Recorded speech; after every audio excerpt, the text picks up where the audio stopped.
In this video, we'll take a look at the cases of several inmates who, after spending years on death row, were finally executed during the month of October. We'll go over the crimes they committed, the victims they left behind, the judicial process that condemned them, their final meals, and their last words before death. That month marked the highest number of executions in the United States in nearly 15 years, a total of 7 carried out by 2 different methods: lethal gas and lethal injection. Roy Lee Ward, State, Indiana. In the quiet town of Dale, Indiana, everything changed on July 11, 2001. That afternoon, 29-year-old Roy Lee Ward arrived at the Payne family home, claiming he was looking for a lost dog. Stacy Payne, a 15-year-old honors student and cheerleader at Heritage Hills High School, opened the door. What happened next would forever shake a rural community of just 1,500 residents. Stacy Payne was an exemplary student who was about to start her sophomore year at Heritage Hills High School. She was a member of the student council, made the honor roll, and was actively involved in several extracurricular activities. She played the flute in the school band and was a cheerleader for the football team. During the summer, she also taught arts and crafts at her church's Sunday school. Despite her young age, she was very hardworking. She had recently gotten a job at Jenks Pizza after writing an impressive letter to the owners at the start of the summer, which earned her the position immediately. But this invaluable young woman would soon come face to face with a monster in human form. Around 12:30 p.m. on July 11, 2001, Roy Ward arrived at the Payne family's residence. According to police reports, he pretended to be searching for a lost dog in order to gain the trust of 15-year-old Stacy Payne and convince her to let him into the house, while her younger sister Melissa, age 14, was sleeping upstairs. Although Stacy was wary and spoke with him briefly, Ward eventually forced his way inside, cut the phone lines, and attacked her brutally. Ward tied Stacy up and assaulted her with a knife and a 5-pound dumbbell, inflicting 18 blunt force wounds. During the sexual assault, he slashed her throat down to the trachea, larynx, and vocal cords, leaving her barely able to breathe and unable to speak. But the horrors didn't end there. Ward made a 24.5-inch circumferential wound around her abdomen that practically... Melissa woke up to the desperate screams of her sister. From the top of the stairs, she saw Ward on top of Stacy as Stacy screamed and begged him to stop. Melissa ran to her parents' bedroom, called 911, and hid in a closet while listening to her sister plead, "Please, stop." During the 911 call, dispatchers could hear a young girl screaming in the background. Matt Keller, the sheriff of the town of Dale, was at Heritage Hills High School discussing security measures for the upcoming fall festival when he was dispatched to the Payne residence. Initially, the call was described as, "A man who shouldn't be in the house is inside the house." But halfway there, Keller had a gut feeling that this wasn't going to be an ordinary call. When Keller arrived at the scene and opened the door, he made direct eye contact with Roy Lee Ward, who was standing in the doorway, covered in blood and holding a knife. Keller drew his gun and ordered him multiple times to get on the ground. "I ordered him to get down. The second time he said, 'I didn't do anything.' And after the third command, he finally went down, right there in the doorway," Keller later recalled. After handcuffing Ward, Keller discovered Stacy lying on the kitchen floor, naked from the waist down, conscious but unable to speak due to the deep wounds to her throat. Her body was motionless, barely clinging to life, but she could still nod in response to questions. When the sheriff tried to ask what had happened, she could only move her head. An ambulance rushed her to the hospital, but the extent of her injuries was almost beyond comprehension. She had suffered brutal wounds and showed clear signs of sexual assault. Later testing confirmed it. Stacy's DNA was found on Roy's genitals. The local hospital wasn't equipped to handle such severe injuries, so she was airlifted to the University of Louisville Hospital, fighting to stay alive. She arrived still breathing, but not for long. Only 5 hours after Ward broke into her home, Stacy passed away. One of the most heartbreaking details of the case is that she remained conscious and aware throughout the attack and during her final hours, enduring the unimaginable pain inflicted by Roy Lee Ward. Roy Lee Ward had a lengthy criminal record that began in his youth and spanned 3 states: Indiana, Kentucky, and Missouri. As a juvenile, he was arrested for public indecency and harassment. His adult criminal record began in 1990 and included multiple convictions for assault, theft, burglary, forgery, drug offenses, and numerous crimes related to indecent exposure and lewd conduct. During the first trial in 2002, a clinical psychologist testified that Ward had been exposing himself in public since around the age of 10. Court records revealed that between 1992 and 2001, Ward had accumulated multiple charges for indecent exposure, lewd conduct, and theft, among others. Even his defense attorney acknowledged that authorities had suspected him in additional indecency reports in Perry County, Indiana, and Hancock County, Kentucky.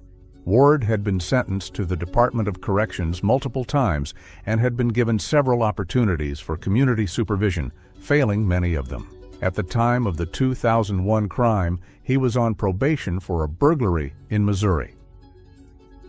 In February 2002, Ward filed a motion to change venue, arguing that public outrage, hostility, and prejudicial pretrial publicity made it impossible to receive a fair trial. Evidence presented at the hearing included several local and regional newspaper articles, as well as TV news stories that were graphic and detailed, but generally accurate. Many of those reports also mentioned Ward's prior criminal history, which would not have been admissible in court. However, the jury ultimately dismissed this concern. In December 2002, Ward was found guilty of murder, rape, and criminal deviant conduct, and he was sentenced to death. However, the Indiana Supreme Court overturned the conviction in 2004 and ordered a new trial, citing prejudicial pretrial publicity and the trial court's denial of the motion for a venue change. In the second trial in 2007, held in Vanderburgh County after both parties agreed to select the jury from Clay County, Ward pleaded guilty to the charges of rape and murder. The jury once again sentenced him to death, and the court upheld that sentence. For more than 2 decades, Ward's case wound its way through the courts. The U.S. Supreme Court declined to review it in 2017. In 2019, Ward filed a lawsuit against the state of Indiana, seeking to halt all pending executions. Ward's institutional behavior reflected many of the same problems he had while free. He received 14 conduct reports during his incarceration, including sexual misconduct, possession of a controlled substance, and assault on another inmate. Ward chose not to testify during his clemency hearing. In a sworn statement dated September 17th, he cited a learning disability and speech impairment that made it difficult for him to express himself clearly. He said he declined an interview with the parole board because, due to my learning disability and speech impediment, the messages I intend to convey are sometimes difficult to express accurately. In September 2025, the Indiana Parole Board unanimously recommended that Governor Mike Braun deny Ward's clemency request. Governor Braun followed that recommendation and rejected the petition. In October 2025, Ward withdrew his final federal appeals, clearing the way for his execution. The day of execution finally arrived. On October 10, 2025 at 12:33 a.m., Roy Lee Ward was executed by lethal injection at the Indiana State Prison in Michigan City. He was 53 years old. The process began shortly after midnight, and Ward was pronounced dead 33 minutes later. 10 hours earlier, he had been offered his last meal. Roy Ward chose Texas Corral as his final meal selection, ordering a hamburger, a steak melt sandwich, French fries, a baked potato with butter, 12 fried shrimp, a sweet potato, chicken Alfredo, and breadsticks. Bound to the gurney and moments away from execution, Ward was asked if he had any final words. He replied, "Brian will read them," referring to his spiritual advisor, Deacon Brian Nosebush. The spiritual advisor opened the letter and read, "Stacy Payne was full of life and had a bright future. I took that from her and her family. I wish I could go back and change things, but I cannot. I hate myself for what I did. If I could take away all the pain I caused Stacy and her family, I would. There is no excuse. I also hurt my own family. I wish I could take that away. I have asked God for forgiveness, though I feel I do not deserve it and cannot forgive myself. I hope my execution brings some peace to Stacy's family. During my incarceration, I have tried to become a better person, and I hope I have not failed. I have accepted God and believe His words are guidance for my life. I hope God accompanies me on this next journey. I want to thank people again for being respectful to my parents while they were alive and for not holding a grudge for what I did. I love my family and friends and want to thank them for helping and supporting me." After the letter was read, the execution proceeded. Ward was administered a lethal dose of pentobarbital following Indiana's single drug protocol. He became the third person executed in Indiana since the state resumed executions in 2024 after a 15-year hiatus. No signs of suffering were reported during the procedure, which lasted approximately 33 minutes from the start of the process until the official time of death. More than 2 decades after Stacy Payne's murder, her family remains marked by grief. Her mother, Julie Winninger, counts every day since the tragedy and has petitioned for justice before the parole board, mourning the life her daughter never had. Stacy's father still lives in the home where the crime occurred, surrounded by memories, though he chose not to attend Ward's execution. For investigators like Matt Keller, the execution represents the closure of a long and painful process. Samuel Lee Smithers, State, Florida. Samuel Lee Smithers was, quite literally, a demon disguised as a saint. To everyone's eyes, he was a deeply religious man, but behind that facade lurked a disturbing darkness. He was born in Tennessee into a very devout family, and his mother, a deeply faithful woman, raised him in a strictly religious environment. 15 years before committing the crime that would land him on death row in 1979, Smithers, then 26 years old, was ordained as a full deacon at East Ridge Baptist Church near Chattanooga, Tennessee. His supposed devotion made him seem like a model of virtue, but for him, being admired as a man of faith was not enough. Deep down, he craved more recognition. Soon after, a series of mysterious fires began occurring near the areas where he performed his religious duties. Curiously, Samuel had volunteered for the fire department shortly before the fires began. At each incident, he was the one raising the alarm and quickly appearing at the scene, helmet and boots on, pretending to be a hero. When investigators confronted him, Smithers ultimately confessed he had started the fires himself, all to be seen as a savior. The community, horrified, completely rejected him, and the admiration he had once received vanished. Humiliated and cast out, Samuel decided to leave the area. Thus, in the 1980s, Samuel Lee Smithers moved to Plant City, Florida, determined to start a new life. There, he built a seemingly respectable existence. He married, adopted a child named Jonathan, and, faithful to his image as a pious man, became a deacon once again, this time at the local First Baptist Church. He worked as an electrician at Burrell Electric, located on North Nebraska Avenue in Tampa. His colleagues described him as a quiet man, with simple manners, deeply religious, and with a marked rural air. He never raised his voice and never uttered a bad word. He lived with his wife and son in a modest 2-story house right next to Plant City High School. Everything in his life seemed perfectly in order, or at least that's what everyone believed. However, Samuel Lee Smithers led a disturbing double life. Behind his facade of a man of God and exemplary father, he hid a troubling sexual compulsion that even his marriage could not satisfy. Taking advantage of his position as a custodian at the First Baptist Church, Smithers offered favors to several women in exchange for altering their community service hours. His obsession was so intense that, according to reports, he could engage in sexual activity up to 6 times a day. At night, he frequented an area known as The Stroll, a 16-block stretch along the busy East Hillsborough Avenue in downtown Tampa. It was a place filled with rundown motels, pawn shops, and used car lots, a spot where prostitution was part of the everyday landscape. A year before the murders, Smithers resigned from his position as a church custodian after being accused of offering to falsify a woman's community service hours in exchange for sexual favors. Still, he retained his role as a deacon and continued to be seen by many as a trustworthy neighbor and a respectable man within the community. During his time as an active church member, Samuel Lee Smithers met Marion Whitehurst, an elementary school teacher who attended the same church and was a friend of his wife. In 1995, Whitehurst asked Smithers to take care of the lawn at one of her properties, a vacant house on a 27-acre lot, surrounded by 3 ponds and protected by a fence with a gate at the front.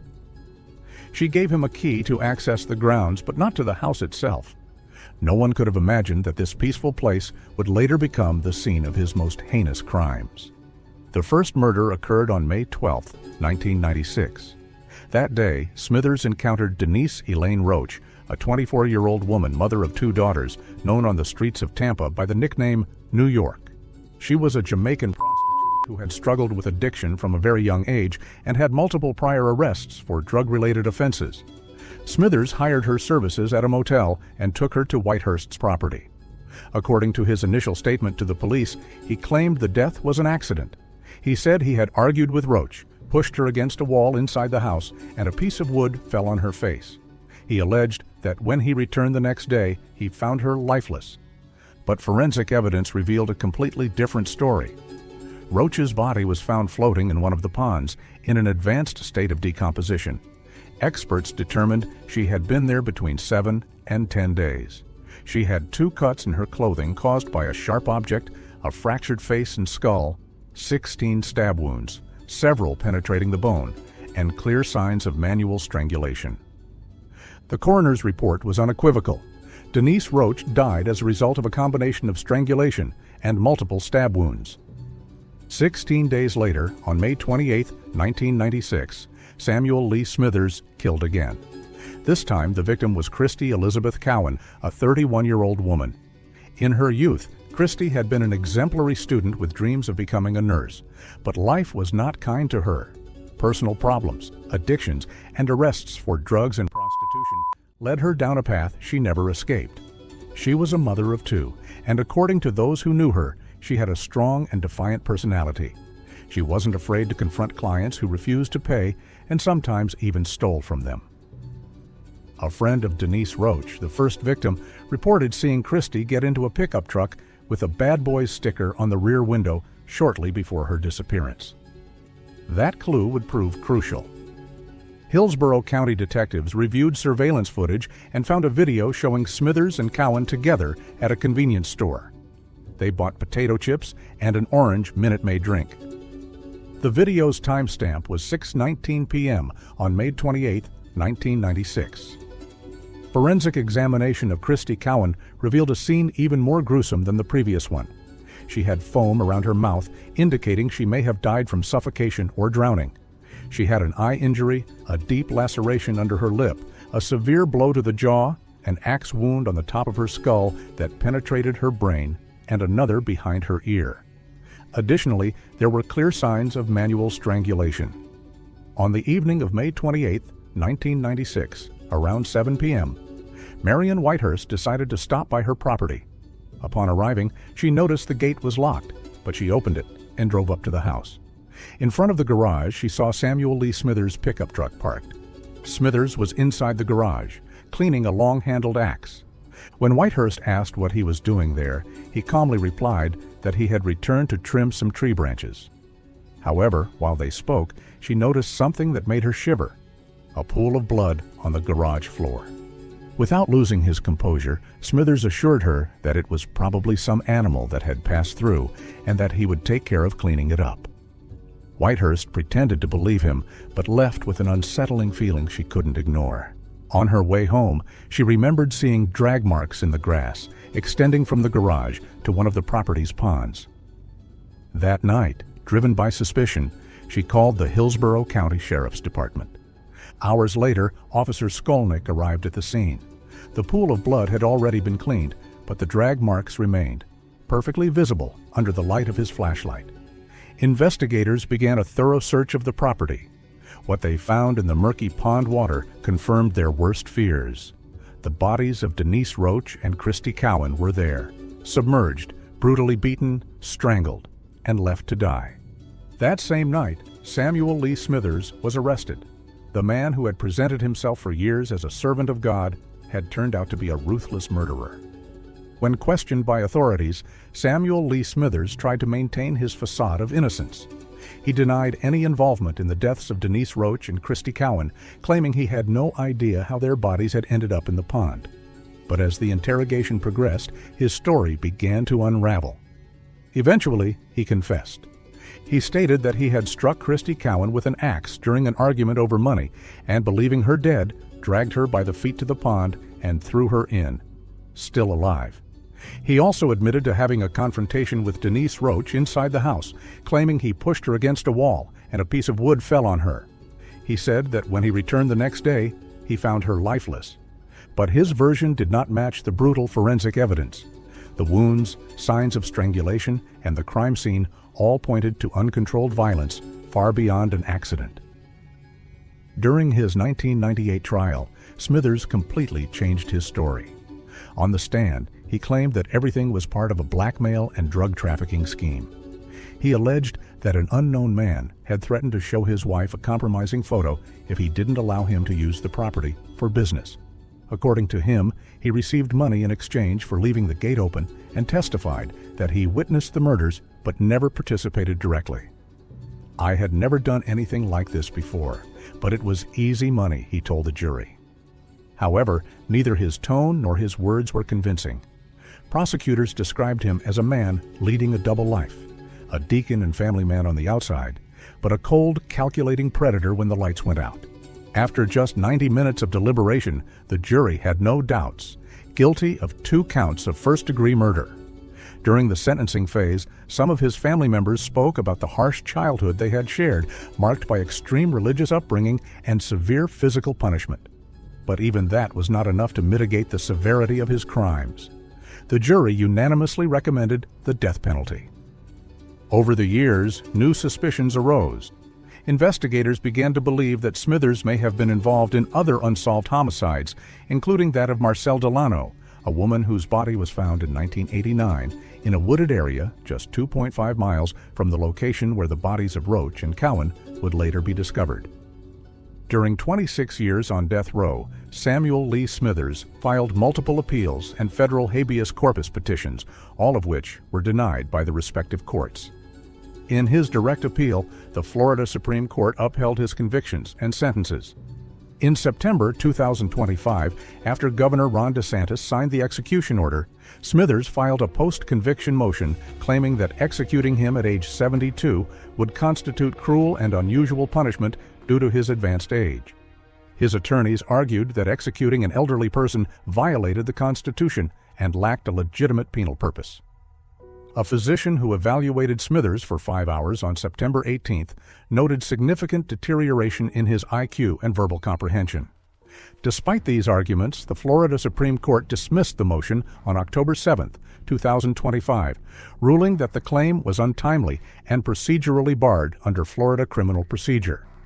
The court held that, according to U.S. Supreme Court precedent, there is no categorical exemption from execution based solely on a convict's advanced age. The long-awaited day finally arrived. Samuel Lee Smithers Jr. was executed on October 14, 2025, by lethal injection at the Florida State Prison near Stark at 6 p.m. He was 72 years old at the time of his death, making him the oldest person ever executed in modern Florida history. This marked the 14th execution in Florida in 2025, setting a record for the highest number of executions in a single year in the state.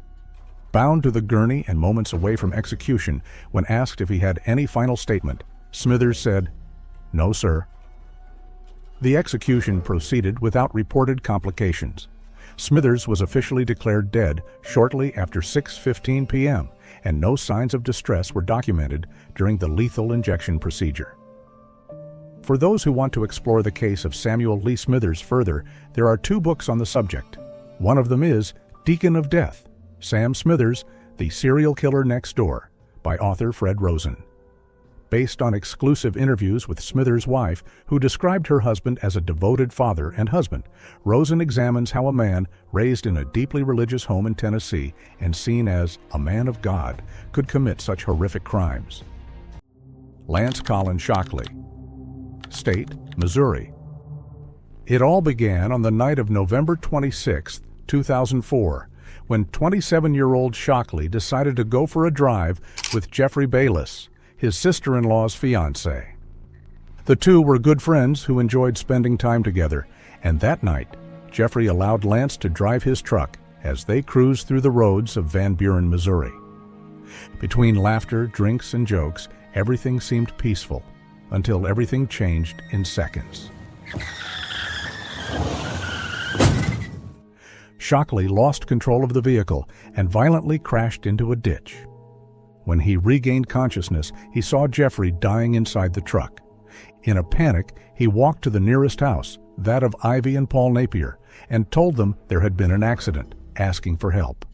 Ivy noticed blood on Lance's hands, and Paul decided to accompany him back to the scene. When they arrived, they found Jeffrey Bayless dead. Moments later, Shockley called his wife from the Napiers' house, but before officers arrived, he fled the scene. When Missouri State Highway Patrol officers reached the crash site, they found beer cans and a bottle of tequila inside the truck, along with bloodstains on the outside of the vehicle. The case was assigned to Sergeant Carl Dewayne Graham Jr., a veteran investigator with more than 12 years of service. That same night, Graham went to Shockley's home to question him, but Shockley denied any involvement in the accident. He insisted he hadn't been with Jeffrey that night, that he had gone driving alone. But something didn't add up. When police interviewed Ivy and Paul Napier, both claimed they had only heard the crash but hadn't seen anyone at the scene except for Jeffrey Bayless's body. Their statements were confusing and contradictory, but Sergeant Graham suspected there was much more behind the story. 4 months after the crash, in March 2005, the investigation took a decisive turn. Sergeant Graham visited Ivy Napier at her workplace and used a pressure tactic. He falsely told her that Lance Shockley had confessed to being involved in the accident. Surprised by this supposed confession, Ivy revealed that yes, she had indeed seen Shockley at her house the night of the crash, asking for help after the wreck. That same afternoon, Ivy called Shockley to ask why he had told police he was there. Shockley denied saying anything and assured her that he hadn't been questioned again, making it clear he had never admitted anything to Graham. Later, on March 19, 2005, Cindy Chilton, the mother of Jeffrey Bayless's fiancée, informed Shockley that Sergeant Graham wanted to speak with her about the crash. Angry, Shockley replied that she didn't have to talk to Graham. That same day, somehow, he obtained the sergeant's home address. The next day, March 20th, 2005, at around 12:20 p.m., Shockley borrowed his grandmother's red 1995 Pontiac Grand Am, distinguished by a bright yellow sticker on the trunk, and drove off. Between 1:45 p.m. and 4:15 p.m., several witnesses reported seeing a red Grand Am parked on the wrong side of the road, just a few hundred yards from Sergeant Graham's residence. At 4:03 p.m., Sergeant Graham returned home, backed his patrol car into the driveway, and radioed in to report the end of his shift. As he stepped out of his vehicle, he was ambushed from behind. Shockley shot him with a high-powered rifle. The bullet pierced Graham's bulletproof vest, severing his spinal cord at the neck and instantly paralyzing him. As he fell, he suffered skull and rib fractures. While Graham was still alive on the ground, Shockley approached and fired 2 more shotgun blasts, one to the face and another to the shoulder, before fleeing the scene. Neighbors, alarmed by the gunfire, called the police. Graham's body was discovered around 5:15 p.m. Shockley returned the Grand Am to his grandmother between 4:15 p.m. and 4:30 p.m. that same day. Investigators determined that the drive between his grandmother's home and the spot where the Grand Am had been seen took about 18 minutes, consistent with the timeline of events. That night, Missouri State Highway Patrol officers, accompanied by SWAT members, went to Shockley's home to question him. He refused to cooperate, claiming he was busy. When investigators confronted him in person, he stood by his refusal and said he had spent the day working at home with his neighbor, Sylvan Duncan. The next day, questioned outside his workplace, he repeated the same alibi. He claimed he had visited several relatives, spent time at his grandmother's house, and watched from her living room as his neighbor moved some bushes. He also admitted he knew Sergeant Graham was investigating him for the truck accident and, without being prompted, stated that he didn't know where Graham lived. Before the interview ended, he warned them in a threatening tone. "Don't come back to my house without a search warrant, because if you do, there's going to be trouble, and someone's going to get shot." Later that same day, Lance Shockley visited his grandmother and asked her to lie for him. He told her that if police questioned her, she should say he had been home all day when Sergeant Graham was killed. His grandmother refused, and Shockley reacted with anger. He threatened to kill her, placed a finger to her lips, and ordered in a low voice, "I was home all day." As part of the investigation, police arrested Shockley on March 23, 2005, for leaving the scene of the car accident that occurred on November 26, 2004. The same crash in which Jeffrey Bayless had died. A few days later, on March 29th, the state formally charged him with leaving the scene of an accident, armed criminal action, and first-degree murder for the death of Sergeant Carl Graham, announcing its intention to seek the death penalty. Lance Shockley's trial began on March 22, 2009, in the Howell County Circuit Court, after the proceedings were moved out of Carter County due to the case's notoriety. During the trial, the prosecution argued that Shockley had a clear motive: to kill Sergeant Graham in order to stop the investigation that could send him to prison for the Bayless accident. The defense, on the other hand, claimed there was no direct evidence linking him to the crime and that the state's case was built entirely on speculation. And indeed, there was no direct physical evidence: no blood, no fingerprints, no DNA, no eyewitnesses, and no murder weapon recovered. The case rested solely on circumstantial ballistic evidence.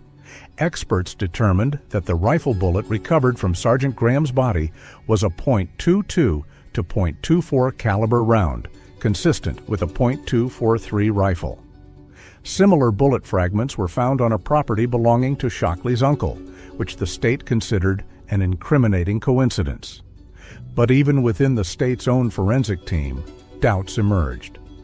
One expert hired by the prosecution initially classified the ballistic findings as inconclusive, refusing to declare a definitive match. He later changed his statement under pressure and then retracted it once again sometime after. Despite the weakness of the case, on March 27, 2009, after just 3 hours of deliberation, the jury found Lance Collins Shockley guilty of first-degree murder. However, during the sentencing phase, the jury could not reach a unanimous decision. Some jurors voted for life imprisonment without parole, while others demanded the death penalty. Under Missouri law, when a jury fails to agree on punishment, the final decision rests with the judge.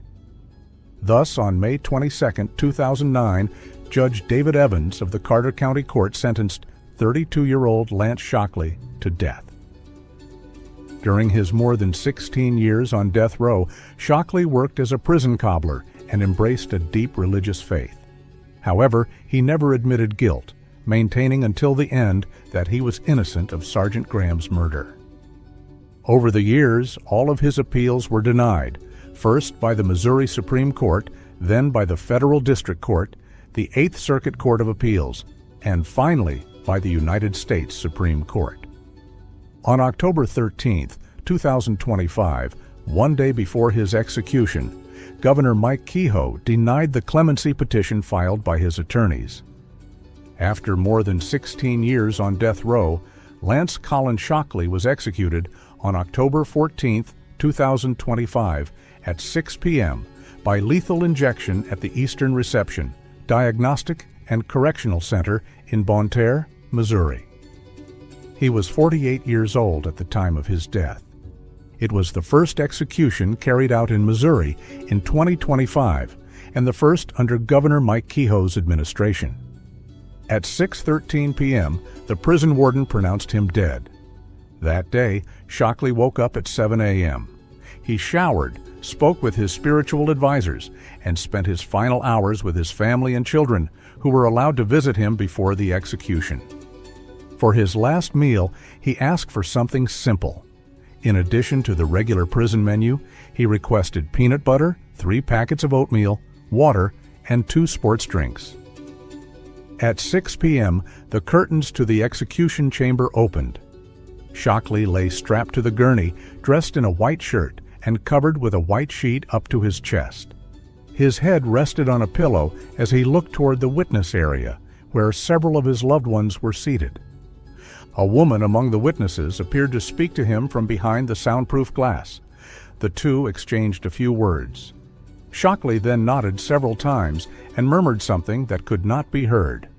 At 6:01 p.m., prison officials began administering the lethal drug cocktail. Witnesses observed as Shockley took a few deep breaths before resting his head back on the pillow. His breathing gradually slowed, then became shallow, and within 2 minutes, it stopped completely. He showed no signs of struggle or pain. He simply faded away. The curtains were briefly closed, and when they reopened, his body lay still. The procedure was over. According to the official prison transcript, Lance Shockley's final words were unclear, but were recorded verbatim as, "So you have now, will see again, your hearts, and one will your joy, you." Charles Ray Crawford. State, Mississippi. Back in 1991, at just 25 years old, Charles Ray Crawford already led a life marked by instability, petty theft, and drug abuse. He had no clear direction, wandering the streets of Mississippi and surviving by whatever means he could. His personal life reflected the same chaos. He had married young and was already separated from his wife. It was in this turbulent context that he committed his first major violent crime. One afternoon in April, Crawford encountered his ex-wife's younger sister, a 17-year-old, along with a friend. He offered to give them a ride, and the girls, assuming they were being taken home, agreed. Instead, he drove them to an abandoned house on the outskirts of Walnut, Mississippi. There, Crawford revealed his true nature. He pulled out a weapon, forced his ex-sister-in-law into the house, bound her hands with tape, and gagged her. He then brutally raped her, a cold, merciless act. When he tried to assault her friend, she resisted, so Crawford grabbed a hammer and attacked her savagely, eventually subduing her before fleeing the scene in haste. The young women survived and immediately called the police. Their testimonies, along with forensic evidence, quickly led to Crawford's arrest. He was charged with rape, assault, and kidnapping. However, despite the severity of his crimes and the clear danger he posed, the judicial system allowed him to remain free on bail. Once bail was posted, he awaited trial, scheduled for February 1993, a judicial decision that, just a few years later, would prove fatal for another innocent victim. On January 29, 1993, just 4 days before he was due to face justice for the previous charges, 26-year-old Charles Ray Crawford committed the crime that would seal his fate and ultimately send him to death row. That day, Kristy Denise Ray, a 20-year-old college student born in Germany, went to the Sunburst Bank in Mississippi, where she worked alongside her mother while attending Northeast Mississippi Community College. Kristy and her mother had planned to meet at home later that evening after work. Around 6:45 p.m., Mary Ray tried to call her daughter, but received no answer. She assumed Kristy was with her boyfriend, Brian. However, when Mary arrived home around 7 p.m., she noticed Kristy's car was missing. Upon entering the house, the first thing she saw was a ransom note on the table. "There will be a red flag somewhere on this block on Tuesday at midnight. $15,000 in a gym bag, or she dies. No police." The note was accompanied by a hand-drawn map. Crawford had broken into the house intending to steal, confident it would be empty. But when he unexpectedly found Kristy at home, he changed his plan and kidnapped her. He forcibly took her to an abandoned barn where, instead of carrying out a simple ransom plan, he raped her and then stabbed her to death. Kristy Ray was young, cheerful, and deeply loved by those around her. She always wore a genuine smile and had a generous spirit. She studied at Northeast Mississippi Community College and dreamed of continuing her education at Mississippi State University. Kristy had a special passion for computers, was responsible, hardworking, and held 2 part-time jobs. She was also in a stable relationship with Brian Mathis. Her exemplary life, full of plans and potential, was tragically cut short that fateful night. On the same day, Crawford's family discovered a ransom note in their own attic, almost identical to the one he had left at the Ray household. Fearing that Crawford might be planning a kidnapping, his mother, wife, and grandfather alerted his attorney, William Fortier, and notified the police. After several hours of investigation, authorities were able to link Crawford to Kristy's disappearance and arrested him the following day near his former father-in-law's house. At the time of his arrest, Crawford was carrying a double-barreled shotgun and an automatic knife. Initially, Crawford denied killing Kristy Ray, claiming he had blacked out and only remembered parts of the crime, not the murder. He later admitted that he must have killed her and led police to the location where he had hidden her body under leaves in a wooded area near the abandoned barn. When officers found Kristy, her hands were cuffed behind her back and tied to a cedar tree. A sock was stuffed in her mouth with a gag securing it, and her jeans were pulled down below her hips. The autopsy revealed that Kristy died from a deep stab wound to the chest, which pierced her heart and left lung, causing massive internal and external bleeding. DNA evidence collected at the crime scene matched both Kristy and Crawford. During his 1994 trial, Crawford attempted an insanity defense. A prison psychiatrist who had treated him testified that he suffered from depression and memory loss episodes. The psychiatrist also discussed Crawford's prior psychiatric hospitalizations, previous use of medication, and a 1989 diagnosis of bipolar disorder. However, a clinical psychologist called by the prosecution testified that there was no evidence Crawford had bipolar disorder and pointed out that his actions appeared premeditated and that he understood the difference between right and wrong. A second rebuttal witness, a forensic psychiatrist, stated that Crawford had been incorrectly diagnosed with psychogenic amnesia. On April 22, 1994, Crawford was found guilty by a Lafayette County jury of capital murder, sexual assault, burglary, and rape on all counts. The following day, April 23, 1994, he was sentenced to death after the jury unanimously recommended the death penalty. He also received life imprisonment without parole for the rape charge, as well as 15 and 30-year sentences for burglary and sexual assault, respectively. Additionally, Crawford was found guilty of the earlier rape he had committed prior to Kristy Ray's murder and was sentenced to 46 years in prison for that crime.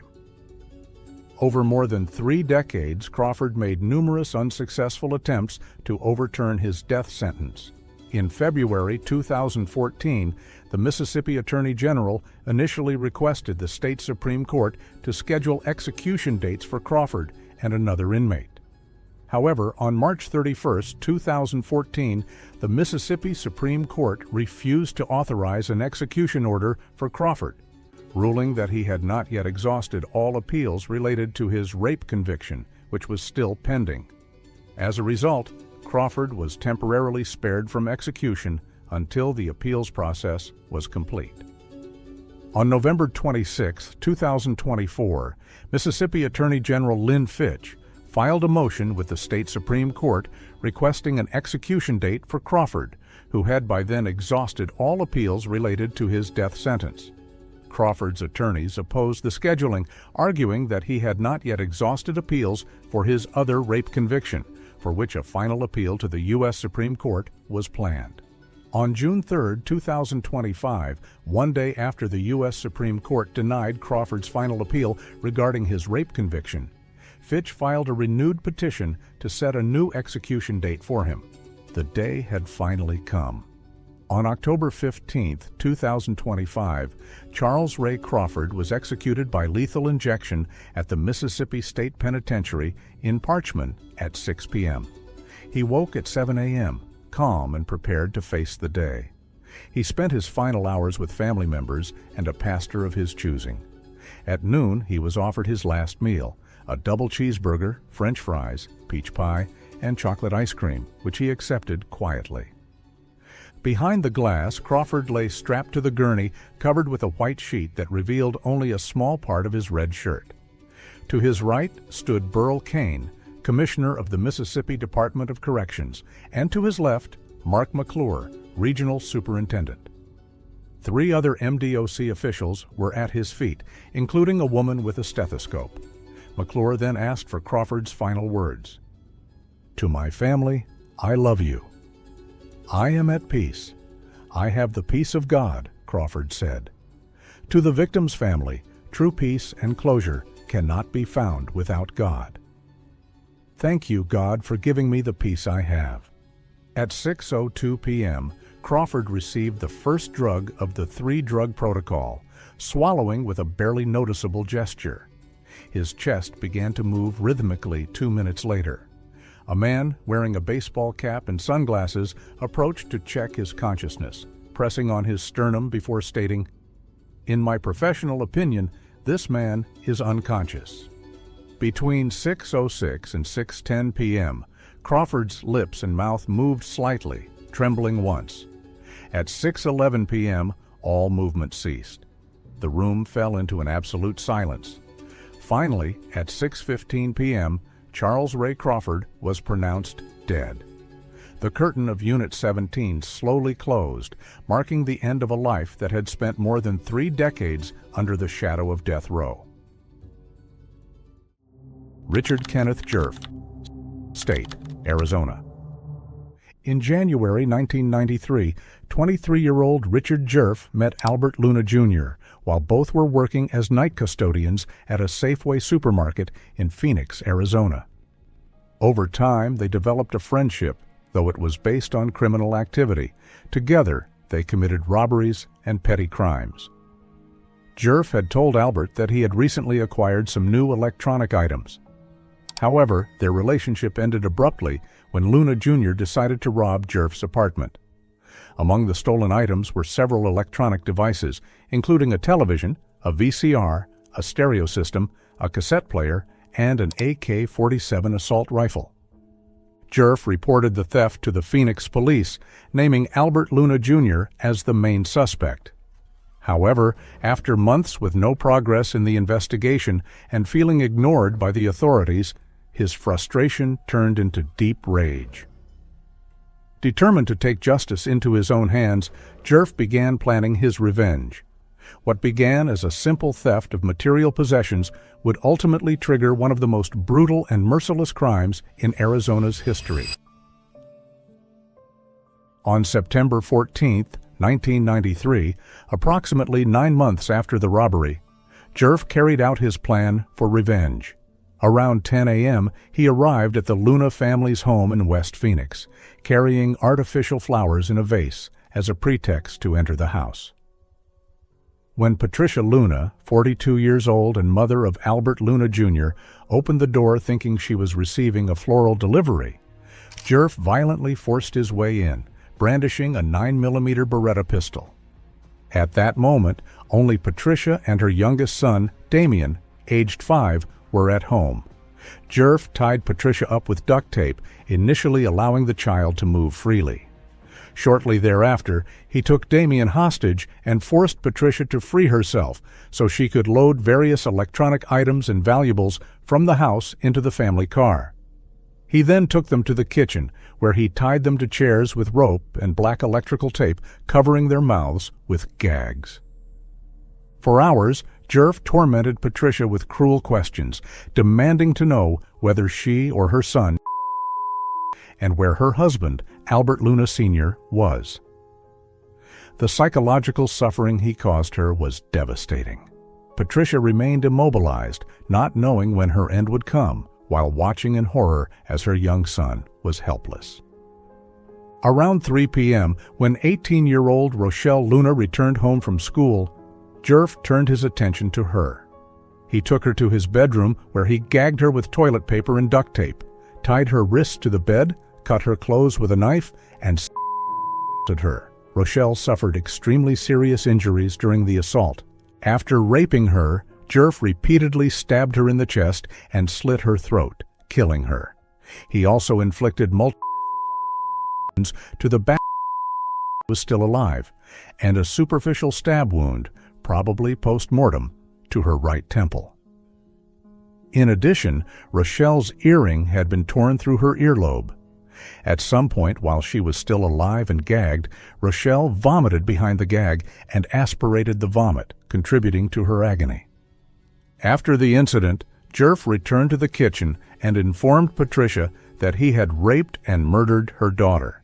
The unimaginable pain Patricia must have experienced upon hearing this news, while bound and helpless next to her 5-year-old son, is difficult to comprehend. Around 4 p.m., when Albert Luna Sr., 47, the father of the family, returned home from work, Djerf surprised him and, pointing a gun at him, forced him into his bedroom. There, he handcuffed him to the bed, ordered him to crawl on all fours, and then lie face down. Showing no mercy, Djerf repeatedly with an aluminum baseball bat, causing 3 deep lacerations that spattered blood throughout the room. The wounds were so severe that they alone could have been fatal. Convinced that Albert Sr. was already dead, Djerf removed his handcuffs, tied his hands and wrists with duct tape, and left him lying there, believing he would not survive. He then returned to the kitchen and told Patricia that he had killed her husband. Djerf then turned his cruelty on little Damien, who was only 5 years old. He tried to his head forcefully from behind, as he had seen in movies. He later confessed that he tried again and again, but nothing happened. When he failed, he decided to electrocute him. He cut the cord of a lamp, stripped the ends to expose the wires, and placed them on the boy's calf, securing them with duct tape. However, even that attempt failed. Despite his serious injuries, Albert Luna Sr., the father of the family, managed to free himself from the tape holding his wrists. Staggering from blood loss, he made his way to the kitchen and, in a final act of bravery, lunged at Djerf with a small knife, managing to seriously wound him. I had the father restrained. He broke loose and came charging me and stabbed me, and then I pulled my gun and just started shooting. So that made you even more angry? Huh? Well, I don't know what happened. I was just like, I got taken over to a new level or something like that. Wounded and out of control, Djerf pulled a Beretta pistol from his belt and at Albert Sr. The father fell to the floor, collapsing at the feet of his wife and son, surrounded by a pool of blood. Djerf then turned to Patricia and asked her a heartbreaking question. Do you want to see your son, or would you rather have your son see you die? Without giving her a chance to answer, he raised his gun and shooted them both with point-blank shots to the head. Patricia and little Damien died instantly. Before leaving, Djerf doused the bodies and the entire house with gasoline in an attempt to destroy evidence of the crime. He lit 2 burners on the kitchen stove and placed an empty pizza box and a rag on top, hoping they would catch fire. However, the pizza box and rag never ignited, and the planned fire never materialized. Djerf fled in the Luna family car with the stolen property inside, driving back to his apartment where he met up with his girlfriend, Emily Boswell, around 6 p.m. He lied to her, telling her that he had been stabbed by two men who tried to rob him. He later went to the hospital where he was admitted for treatment of the knife wound Albert Sr. had inflicted on him during his brave attempt to defend his family. I was thinking about it after it happened. It was like watching a film or a movie or something like that. That's the only way I can really describe it. How so?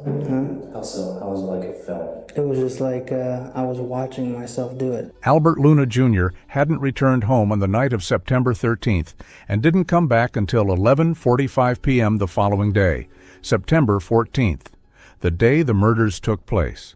Worried after many unanswered calls, he decided to go to the house himself. When he entered, he was met with an indescribable scene. The bodies of his parents and brother lay lifeless in the kitchen. Horrified, he ran outside and sought help from a neighbor, who immediately called the police. Oh my God. He said his mom's face is all kicked up and he can smell gas, and his little brother's laying on the table. The scene was so brutal that even the first officers on the scene, as well as the medical examiner in charge of the autopsies, were deeply shaken by what they witnessed. Ernie Britz, who took part in the investigation, said it was the most disturbing experience of his entire career. He mentioned that even the medical examiner, who performed most of the autopsies during which he was present, ended up crying. He stated that if anyone ever deserved the death penalty for their actions, it was Richard Djerf, whom he described as a true monster. The next day, on September 15th, when his girlfriend Emily Boswell visited him at the hospital, Djerf confessed that he had murdered 4 members of the Luna family and told her in detail how he had done it. He even remarked with chilling calmness that the blood gushing from one of his victims had been impressive and told her she should have been there. In the days that followed, Djerf continued bragging about the killings to several acquaintances, which eventually led one of them to alert the police.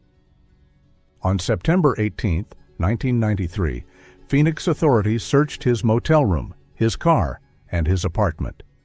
There, they found evidence directly linking him to the crime: the murder weapon, a knife, rope, duct tape, and several items stolen from the Luna home. That same day, Richard Djerf was arrested. Richard Kenneth Djerf was born on November 6, 1969, and was often described as a loner. His childhood was filled with conflict, from stealing from his own father and others as a child, to physically assaulting classmates and engaging in various criminal acts. Although there was talk of a troubled family environment, the courts found no evidence that it directly influenced his behavior during the murders. Djerf was also known for his obsession with violent films, particularly so-called snuff movies, and often imitated the appearance and behavior of the killers he saw on screen.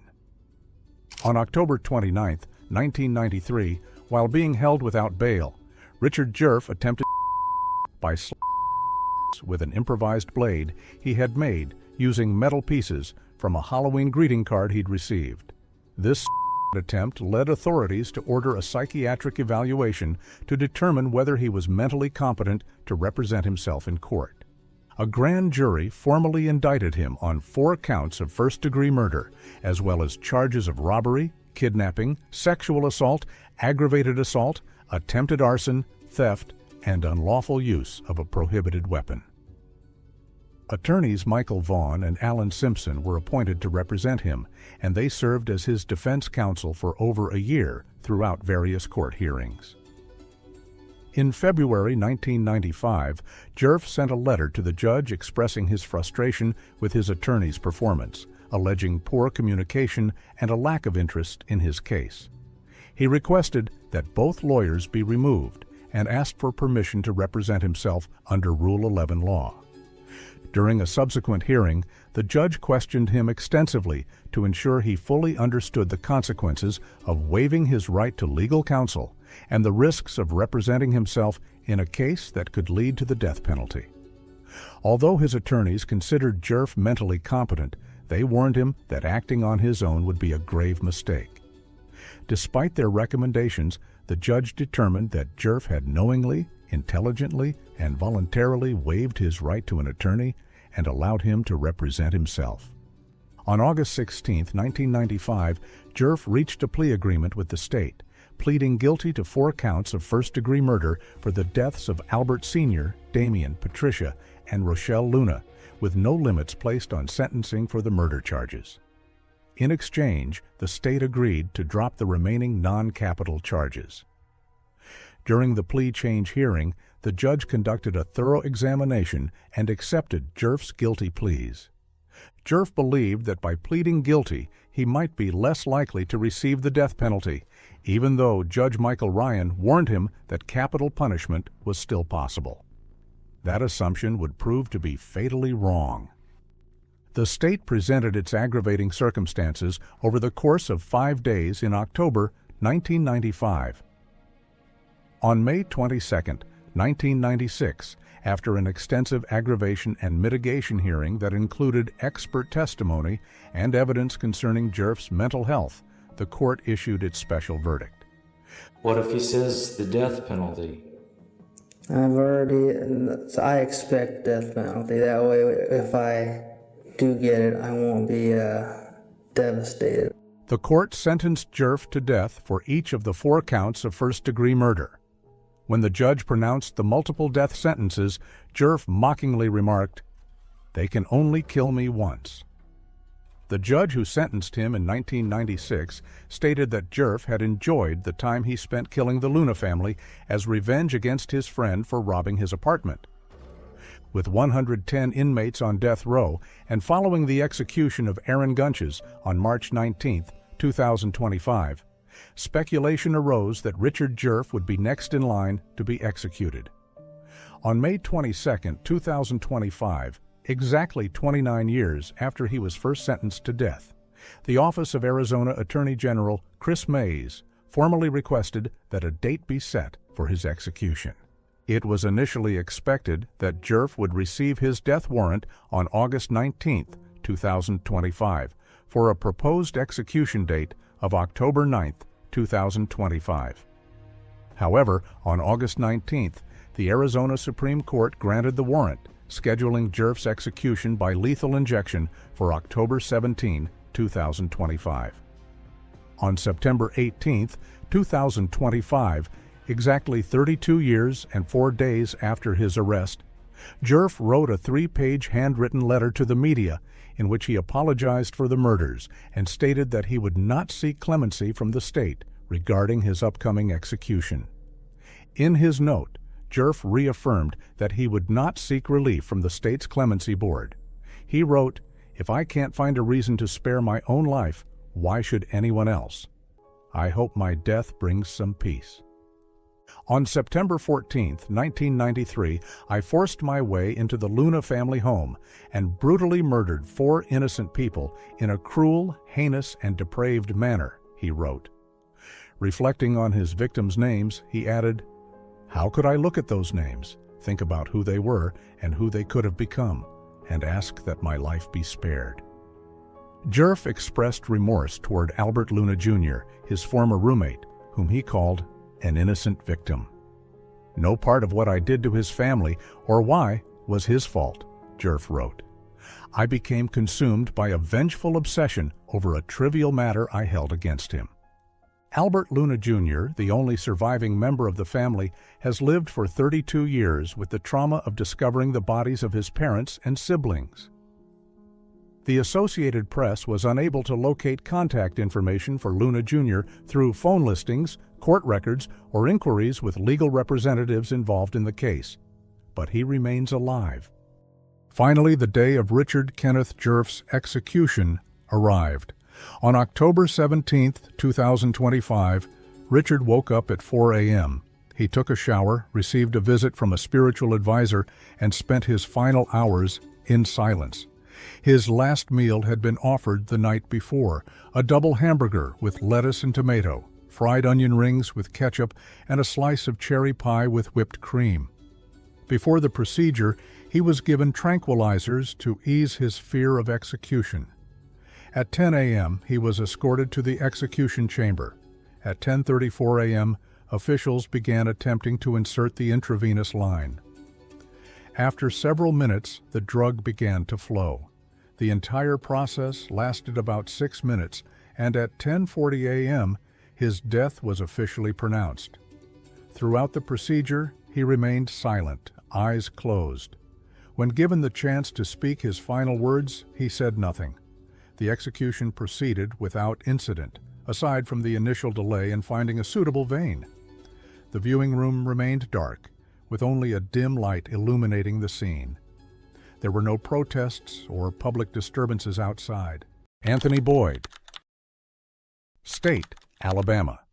On the afternoon of July 31st, 1993, Anthony Todd Boyd, a 21-year-old with no significant criminal record, became involved in one of the most brutal crimes in Talladega County, Alabama, all over a debt of just $200.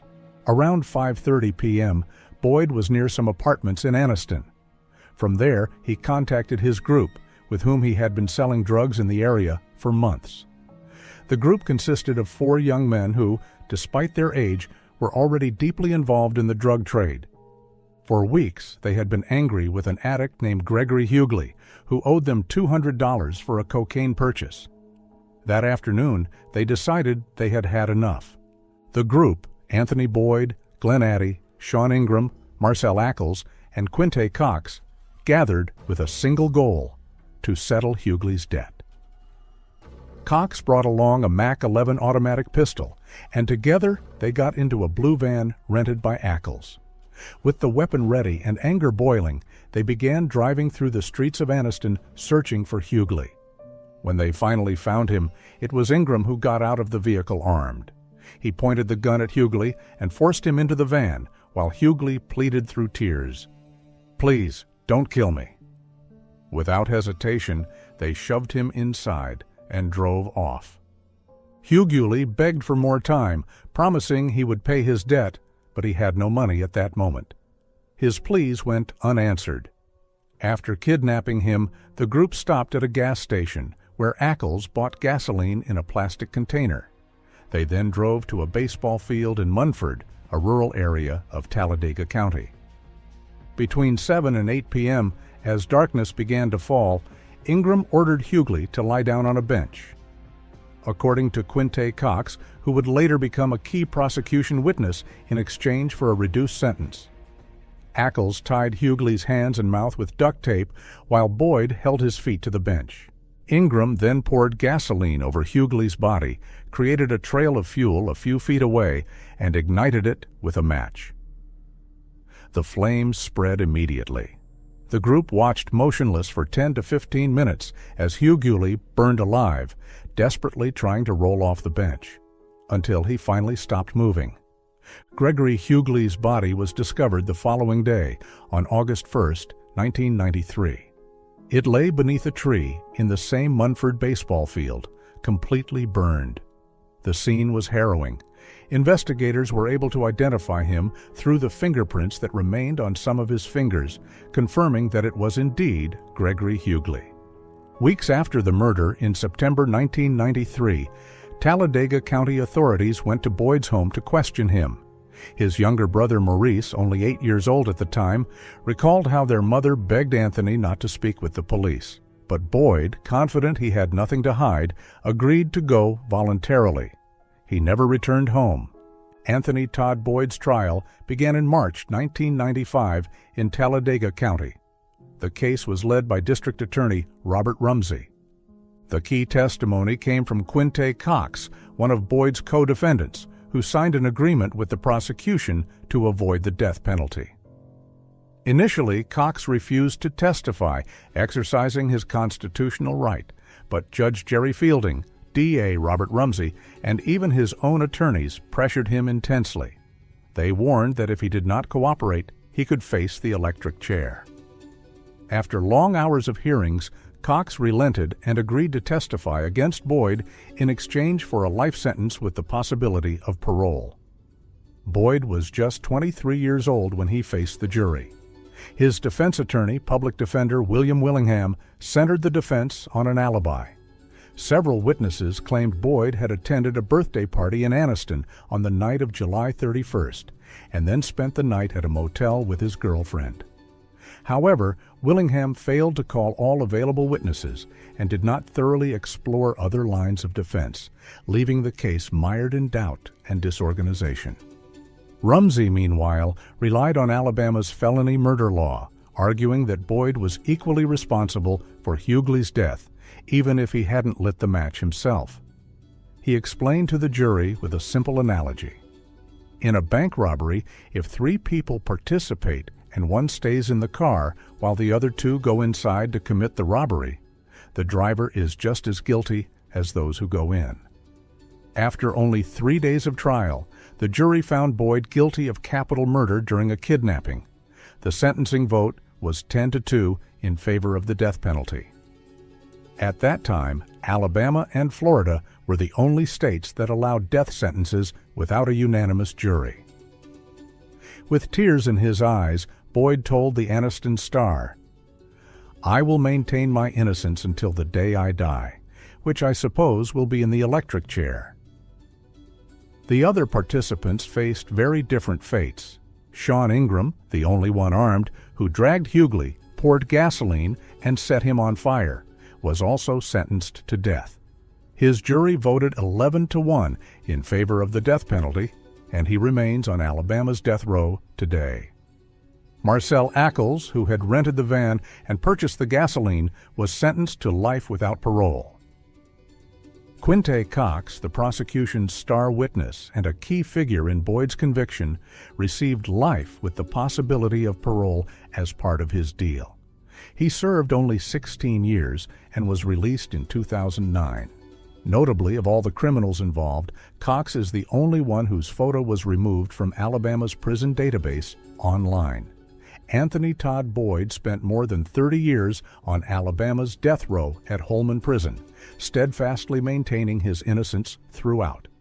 During his incarceration, he became a leader within Project Hope to abolish the death penalty, an organization founded and run by death row inmates in Alabama since 1989.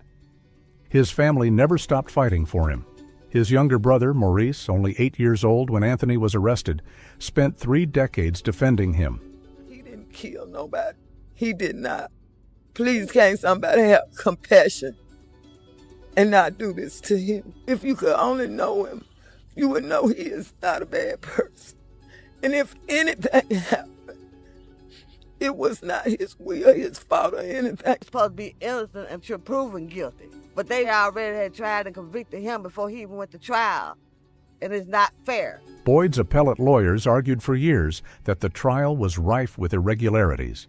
They pointed out that his defense attorney, Willingham, failed to properly investigate witnesses who could have corroborated Boyd's alibi or challenged other parts of the prosecution's narrative. For instance, some witnesses remembered that Ackles was out of town at the time Cox claimed Huguley was killed. In August 2025, Alabama set Boyd's execution date for October 23, 2025, to be carried out by nitrogen hypoxia, an experimental method that had only been used 3 times previously in U.S. history, all in Alabama. In the days leading up to his scheduled execution, Boyd made a desperate public plea to Governor Ivey, requesting a personal meeting. In a recorded statement shared at a press conference in Alabama on October 21, 2025, he said, "Before an innocent man is executed, come sit with me and have a conversation with the guy you considered one of the worst of the worst." I want people to know that the people on death row are not the monsters that the public or the justice system portrays. You have to know the story behind the story. He offered the governor a deal. "If you perceive any dishonesty or evasion on my part during our discussion, then please carry out the sentence. But if not, I ask you to stop this execution, to halt it so that my case can be fully and fairly investigated." Mike Lewis, spokesperson for Governor Ivey, responded via email. At this time, however, We have not seen any recent judicial filing challenging Mr. Boyd's guilt in the horrific murder by burning of Gregory Huguley, nor have we received a clemency request to that effect. Lewis added that the governor's review process does not include private meetings with inmates and described Boyd's request as particularly impractical. The Republican governor has only halted one execution since taking office in 2017. On Wednesday, 2 days before his execution, Boyd spent time with his daughter, his brother, and a friend. He also spoke on the phone with 2 friends, his brother, and his spiritual advisor. During the day, he was seen eating a cheeseburger, a Reese's Cup, popcorn, Skittles, Starburst, and Fritos corn chips with barbecue sauce. To drink, he chose a strawberry Sunkist, Dole lemonade, water, an orange V8 splash, and coffee. On October 23rd, the day of his execution, Boyd received visits from 2 of his daughters, 3 friends, his mother, his brother, his son-in-law, and his spiritual advisor. He also spoke on the phone with his brother and a friend. He accepted his breakfast that morning, but refused both lunch and dinner. He did not request a last meal. Ultimately, Anthony Todd Boyd was executed by nitrogen hypoxia on October 23, 2025, at 6 p.m. at William C. Holman State Prison in Atmore, Alabama. He was 54 years old at the time of his death. Tied to the gurney with a blue gas mask covering his face, Anthony Boyd's execution began at 5:56 p.m. According to witnesses, Boyd kept his eyes open, swallowed saliva, and struggled to breathe during the first few minutes. His head moved from side to side, he clenched his left fist, and foam appeared around his mouth. By 6:01 p.m., his breathing had slowed, with long pauses, until he became motionless shortly after 6:07 p.m. He was officially pronounced dead at 6:22 p.m. When asked if he had any final words, Anthony Boyd said, "I didn't kill anybody. I didn't participate in killing anybody. There can be no justice until we change this system." Let's get it. His final moments marked the end of a long and controversial legal battle, one that raised serious questions about the justice system, execution methods, and the ongoing debates surrounding capital punishment. Norman Mearle. State, Florida. In the early morning hours of July 27, 1998, the quiet community of Milton in Santa Rosa County, Florida, was shaken by a crime that would go down in the state's history. At around 4 a.m., Norman Mearle Graham Jr., 38, woke up with a chilling idea: to scare his neighbor, Cynthia Campbell, a 41-year-old attorney who lived right next door. However, what began as a disturbing impulse soon turned into one of the most brutal and premeditated acts ever recorded in the region. At 5:08 a.m., Campbell called 911 to report strange noises on her property. She had heard banging and discovered a broken window, though she didn't see anyone at the time or suspect who might be responsible. Deputy Timothy Lynch from the Santa Rosa County Sheriff's Office quickly responded to the call. Upon arrival, he inspected the house and confirmed the broken window, but found no clear signs of forced entry or theft. While Deputy Lynch was still on the property assessing the situation, Norman Grimm showed up. He appeared friendly and calm, asking what had happened and mentioning that the noise and police presence had woken him up in the middle of the night. The officer, seeing nothing unusual, briefly explained the situation. Grimm, acting with apparent empathy, repeatedly insisted on inviting Campbell to his house for breakfast to help her calm down. Deputy Lynch, suspecting no danger and trusting Grimm as a reliable neighbor, even encouraged her to accept the invitation.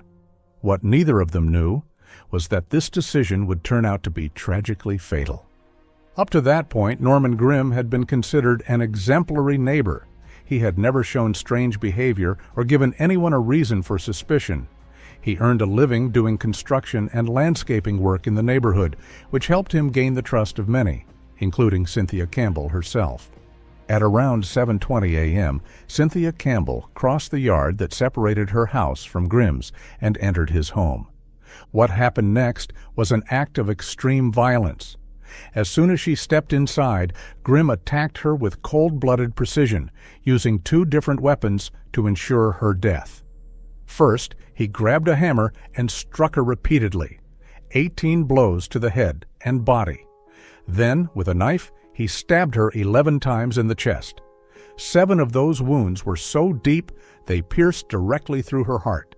The autopsy later confirmed the ferocity of the attack and the clear intent to kill. After the murder, Graham sexually assaulted Campbell's body. Then, in an attempt to cover up the crime, he carefully wrapped the body in carpets and sheets, creating a makeshift bundle. Minutes later, he loaded it into his vehicle and drove toward Pensacola Bay, where he dumped it into the water, believing the currents would carry it away. But his plan failed almost immediately. Barely 2 hours later, around 9:30 a.m., a fisherman near the Pensacola Bay Bridge discovered the body floating, wrapped in fabric and ropes. He immediately alerted the authorities, triggering an investigation that would reveal the full extent of Norman Graham's brutality. Forensic investigators from the Santa Rosa County Sheriff's Office and the Pensacola Police Department quickly began processing the crime scene and the recovered body. The physical evidence was abundant: carpet fibers, traces of blood, and most importantly, biological evidence that would later be analyzed through DNA testing. Since Deputy Lynch had been at Campbell's property that same morning and clearly remembered his encounter with Norman Graham, investigators quickly identified him as a person of interest. However, in the early hours of the investigation, detectives lacked sufficient probable cause to formally arrest him. They interrogated Graham extensively that same day, but he denied any involvement in the crime. In the following hours, as preliminary forensic results began to come in, Graham made a move that exposed his guilt. He fled the state of Florida. His escape triggered a nationwide manhunt. The FBI joined the case, issuing alerts across multiple states. Investigators tracked Graham's family connections, former residences, and known associates. The search lasted 4 intense days. Finally, on July 31, 1998, federal agents and local police tracked Graham to a relative's home in Oklahoma. Authorities surrounded the house, and Graham was arrested without incident or resistance. He was immediately extradited back to Florida to face formal charges of first-degree murder and sexual assault. The investigation into Norman Graham's past revealed a long history of violence and crime spanning more than 15 years before the murder of Cynthia Campbell. His record showed repeated aggression, serious offenses, and unpredictable behavior, especially toward women, making it clear this was not an isolated act, but the peak of an escalating pattern of violence. His first major offense occurred in 1982, shortly after leaving the U.S. Navy, when he went on a violent spree in Pensacola, Florida, that included kidnapping, assault, and attempted abduction. He was sentenced to 8 years in prison, serving 6 before parole. In the following years, Graham continued committing crimes, robbery attempts, domestic violence, and public disturbances. And by 1998, when he killed Campbell, he was again on parole. Psychological evaluations painted a picture of a deeply troubled man shaped by abuse, addiction, and family dysfunction. Born in 1960 into a military household, he grew up under an abusive, alcoholic father and a neglectful mother. By age 12, he was using drugs and alcohol, showing early signs of aggression and emotional instability. Multiple psychiatric assessments diagnosed Graham with antisocial personality disorder, substance abuse, and PTSD from childhood trauma. Though prescribed medication, he abandoned treatment and his violent tendencies resurfaced months before the murder. By early 1998, Graham had stopped taking his medication and attending therapy. His behavior once again became erratic and violent, just months before the murder of Cynthia Campbell. The trial of Norman Mearle Graham Jr. began in December 2000 at the Santa Rosa County Circuit Court, more than 2 years after the murder of Cynthia Campbell. The prosecution, led by the Florida State Attorney for the First Judicial Circuit, presented an extraordinarily strong case built on irrefutable forensic evidence and credible witness testimony. After weeks of testimony, the jury quickly returned with a unanimous verdict: guilty of first-degree premeditated murder and sexual assault. After sentencing, the case entered the lengthy process of automatic appeals and post-conviction reviews typical of capital cases in the United States. The Florida Supreme Court was required to review the conviction, and in 2003, it upheld both the guilty verdict and the death sentence. The court ruled that the trial had been fair, the evidence overwhelming, and that the death penalty was proportional and appropriate, given the heinous nature of the crime and the proven aggravating factors. On September 26th, the date of execution was finally set. Governor Ron DeSantis scheduled it for October 28, 2025. But in an unexpected twist, on October 1st of that same year, Norman Grimm appeared before the Santa Rosa County Circuit Court for a routine pre-execution hearing. During the session, he shocked everyone by announcing that he was voluntarily waiving all legal attempts to delay his execution. Grimm stated that he was tired of waiting and wanted it to be over. He explicitly instructed his attorneys not to file any further appeals, not to request any stays, and not to seek clemency from the governor. Finally, the day of his execution arrived. On Tuesday, October 28, 2025, Norman Mearle Grimm Jr. spent his final hours at Florida State Prison. He received no visits from family members, nor from any spiritual advisor. At lunchtime, he was offered the option of choosing a special meal for his last, but Grimm refused, opting instead for the standard prison menu. He was escorted to the execution chamber around 5:30 p.m. The procedure began at 6 p.m. and concluded 15 minutes later at 6:15 p.m. when he was pronounced dead. He was 65 years old. The execution, carried out by lethal injection, proceeded without any apparent complications. Witnesses reported that Grimm showed no signs of suffering or resistance throughout the process. When asked if he had any final statement before the lethal injection began, Grimm simply replied, "No, sir," according to DeSantis' spokesperson, Alex Lanfrancone. Present at the execution were several of the victim's nephews and a distant cousin of Norman Mearle Grimm. That's today's video. What do you think? Was this execution fair or not? Let me know in the comments.